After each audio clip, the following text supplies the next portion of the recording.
Hello, folks. Brandon Chapman with you today. It's a Monday video. It is April 7th, 2025, and the S&P looks like we're going to be finishing maybe close to flat today with about 25 minutes left in the trading day. And that's a vast improvement from where we've been over the last few trading sessions. If we look at it, we're starting to see technology flip into the green a little bit.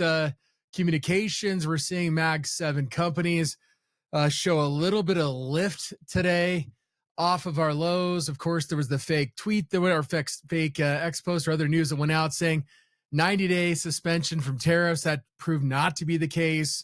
So a lot of stuff kind of just floating around, trying to basically create any lift to the market as we can. This looks like more of a routine down day, especially given the significant amount of volatility we've seen of late. And so it's kind of a welcome kind of breath of fresh air. And look, you might have guessed we might see a little bit of bounce today or lift today after the overnight gap in the futures market. I mean, things were looking pretty ugly with the overnight, the reciprocal tariffs from China. You know, you can kind of see the kind of the opening gap here in the sell-off. I mean, it's been a really interesting kind of session today. Again, you kind of see the overnight drift into Friday, Sunday, and then the turnaround in the US futures. So as we look at what's down, though, gold's down, real estate down, materials down, utilities. So again, definitely not a defensive rotation, more of a cyclical rotation. Financials in the mix as well, turning positive on the session. So this looks like more of a normal down day, right? But these are days we don't necessarily aren't accustomed to, because the last couple of years we've seen very, very little volatility.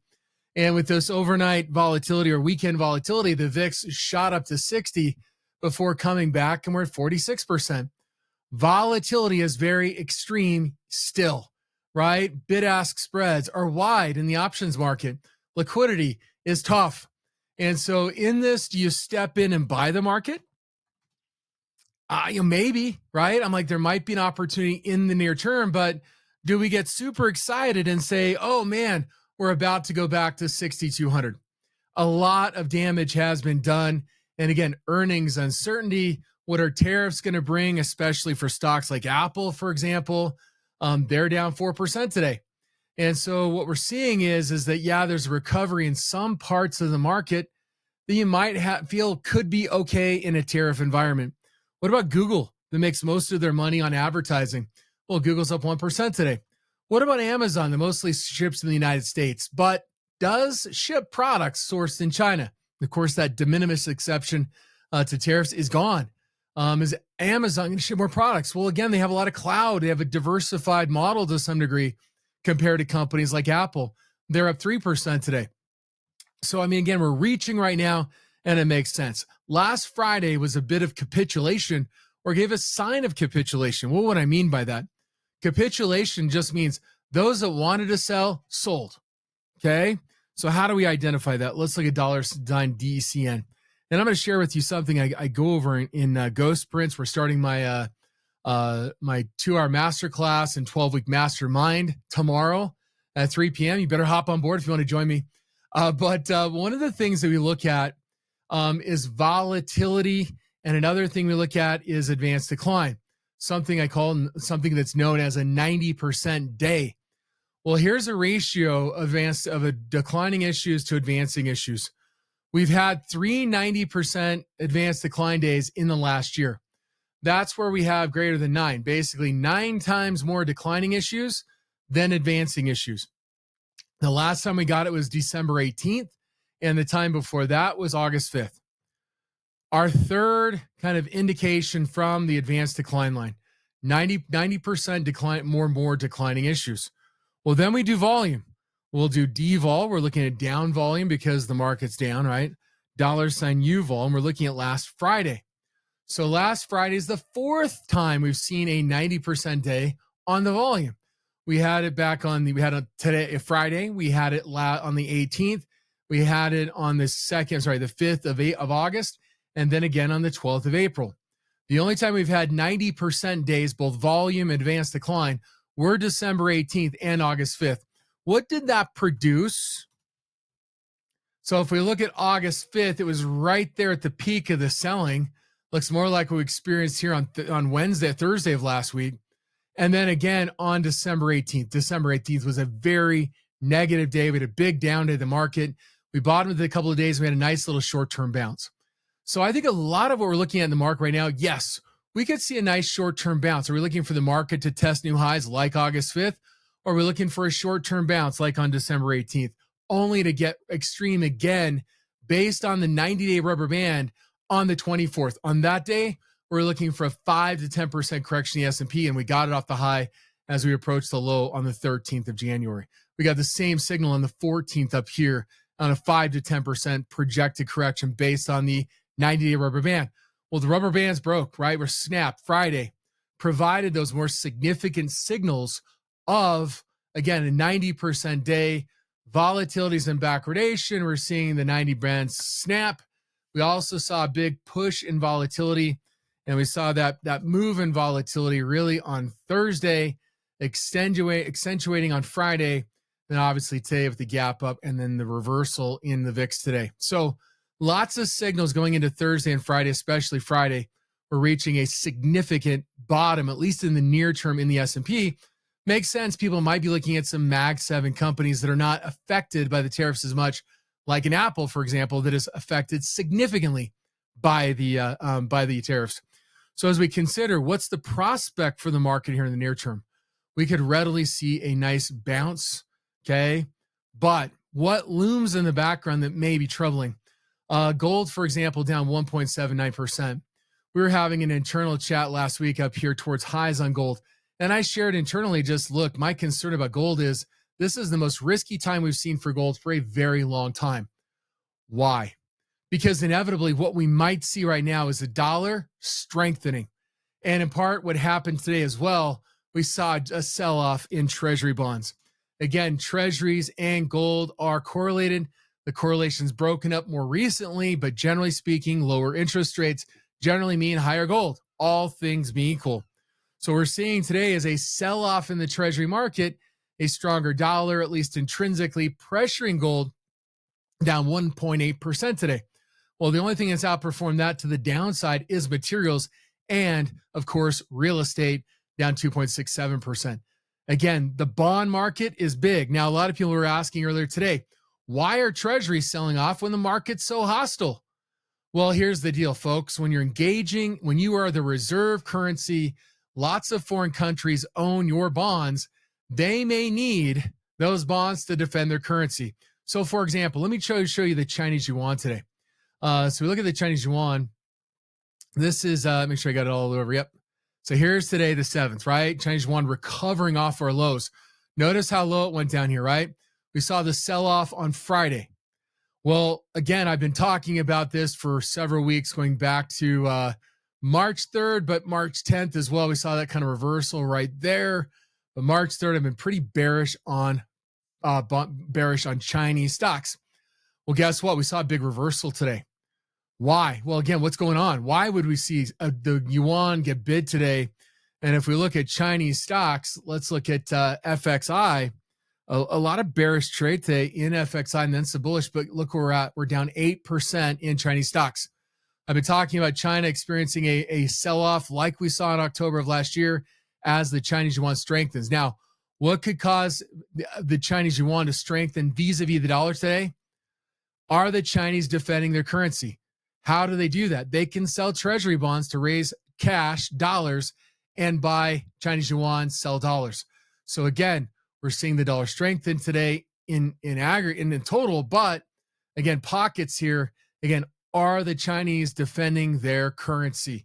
And that may help create a little bit of lift here in Chinese stocks and maybe help kind of decelerate the selling. But so far today, not really doing a whole lot.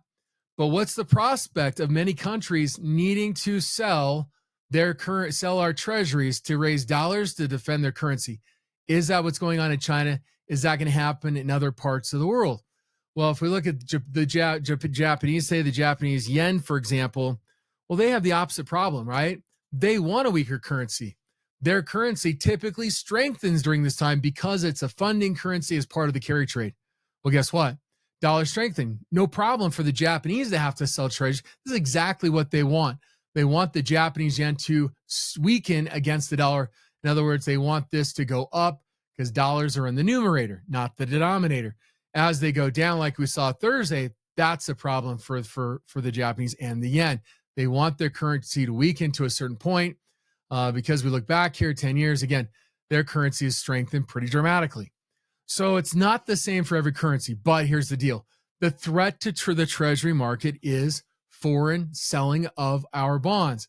The prospect of a major reversal higher in prices and down in yield, that seems to be what the administration was really cheering about on Thursday and into Friday, was somehow that, look, we're buying our bonds. If we look at the TNX, the 10-year Treasury note yield dipped below 4% momentarily on Friday. Today, we're back up to 4.15%, the highest yield we've seen in several days. So what does this mean? It means that one of the risks to the market is the bond market. Are foreign holders of our debt going to hold it? Are people going to buy it? If we experience a near-term rally in the stock market, we may see further selling in treasuries as people are marginally more willing to sell treasuries to buy stocks in the very short term. So we could get a bounce here in the S&P, and bonds may continue to sell off. And that was really the story today. If you look at products like IEF and in Ghost Prints earlier today, I was kind of walking through some of the trade in it, some of the roles that were happening as well in IEF and also LQD. Now, what's LQD? LQD is a investment grade bond ETF. These are corporate bonds, but they're very correlated to treasuries because there's a very small spread between corporate investment grade bonds and U.S. treasuries, which are also an investment grade bond. So the selling in the treasury market today had a bit of an outsized effect on LQD, which is down 1.87%. Well, actually IEF is more close in terms of durations, down 1%. What we're seeing is today the perception of risk in the corporate bond markets expanding. And as a result, we're seeing further selling in LQD. I walked through potential trade in Ghost Prints today on LQD, looking at further downside towards 105, retesting our lows. How do we get there? Well, if treasury bonds sell off, we're going to get there, right? If we start to see risk spreads widen out and we don't see a lot of buying in treasuries, LQD could get there. We talked last week about a bearish option trades or option activity in HYG as we're testing up here. Got a huge breakout. We walked through in Ghost Prints a potential trade idea in IYR, which was able to be closed out for I think it was an 80% gain, 70 or 80% gain on the 4th, for example. So the idea being is that, look, we've had a lot of damage in the bond market space, and we're just now starting to see it in corporate investment grade bonds. If we see this continue here, deteriorate, what might be starting out as a crisis, maybe a sell-off in the market due to tariffs, this now becomes a bigger issue. If all of a sudden the perception of risk in the bond market starts to spread out as uncertainty over earnings and other things mount, and ultimately we're kind of coming back to the notion, the idea that recession, well, we may already be in recession. It may have been a recession for a little while. We're just pulling the supports from the market right now, and there's just nothing holding it up like Fed printing. Now, again, is the Fed likely to step in? Normally, if we look at past points, the Fed might likely step in with as large of a correction as fast as it's been. But again, when you have the administration talking about this is what they want, that's a hard thing to kind of see, okay, the Fed's going to step in. And if they do cut rates, which is a possibility, right? By the May's meeting, possibly. Now, maybe sooner, maybe there's an emergency cut on the horizon here.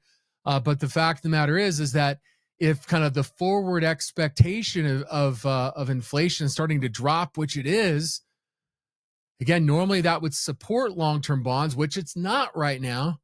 But the reality is the Fed may have room to cut rates, just like they raised rates up to 5.25% to 5.5% previously, kind of overshooting and making restrictive policy. They could cut rates without having to print a lot of money if inflation is really coming down, which, looking at things like, for example, oil is certainly looking at the ideas, hey, is recession a possibility?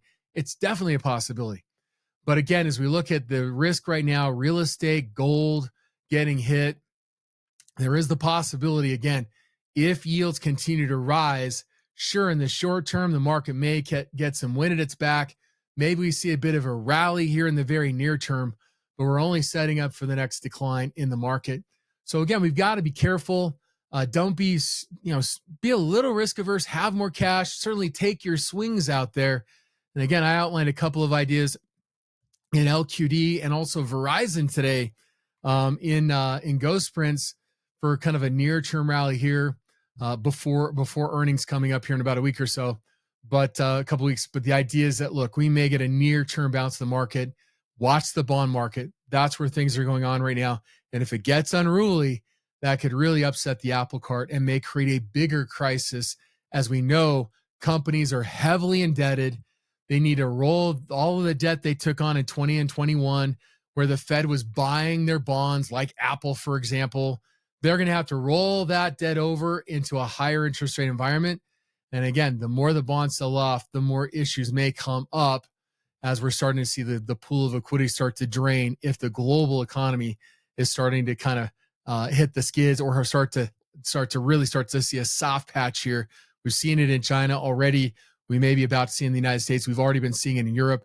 It may continue to grow as we're just trying to rip the Band-Aid off at the moment. Well, folks, that's the video for today. We'll catch you back next Monday.